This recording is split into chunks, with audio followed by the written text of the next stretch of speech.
গব্বরকে আর দেখা যাবে না ক্রিকেট ময়দানে। শিখর ধাওয়ান বিদায় জানিয়েছেন সব ধরনের ক্রিকেটকে। বর্ণিল এক ক্যারিয়ারের সমাপ্তি রেখা টেনে দিলেন ভারতীয় এই ব্যাটার।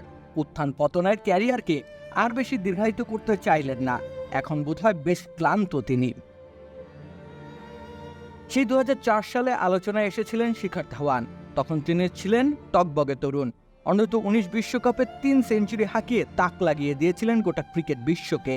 সেবার তিনি 505 রান করেছিলেন এক আসরে। সেই রেকর্ড বহুদিন ধরে থেকেছিল অক্ষত। এরপর অবশ্য তাকে বেশ সংগ্রাম করতে হয়েছে। ভারতের ক্রিকেট ইতিহাসে তুখোড় সব ওপেনারদের ভিড়ে শিখর নিজের জায়গা তৈরি করতে গিয়ে কালক্ষেপণ হয়েছে অনেকটা। 6 বছর ধরে নিজেকে তিলে তিলে গড়ে তোলেন তিনি। ঘরোয়া ক্রিকেটে ধারাবাহিকভাবে দারুণ পারফরম্যান্সের পুরস্কার তিনি পেয়েছিলেন 2010 সালে। প্রথমবারের মতো ভারতের ওয়ানডে দলের সুযোগ পেয়েছিলেন শিখর ধাওয়ান। খামেরা তো দাগ হয় কিভাবে? এই যে ভাবি, দাগও যাবে রাগও যাবে, নিন চাকা সুপার হোয়াইট।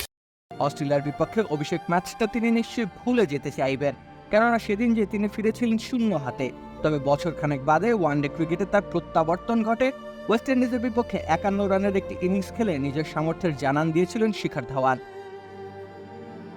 এরপর তো ওয়ানডেতে 17খানা সেঞ্চুরি হাঁকিয়েছেন বাঁহাতি এই ব্যাটার। 2011 সালে টি-20 ক্রিকেটে অভিষেক ঘটে তার ওয়েস্ট ইন্ডিজের বিপক্ষে।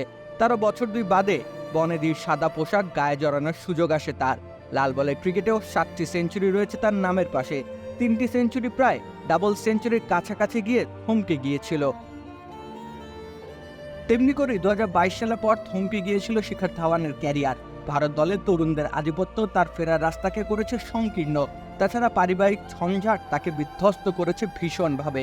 তাই তো তিনি আর জোর করে ক্রিকেটকে আঁকড়ে ধরে রাখতে চাইলেন না। নিজের প্রথম প্রেমের সাথে বিচ্ছেদ ঘটিয়ে ফেললেন শিখর ধাওয়ান। তাছাড়া বয়সটাও তো কম হয়নি। 38 বছর বয়সে এসে নতুন করে শুরু করার মতো এনার্জি হয়তো বাকি নেই, থাকার কথাও নয়। তাই তো বিদায়ের ঘন্টা বাজিয়ে দিলেন শিখর ধাওয়ান।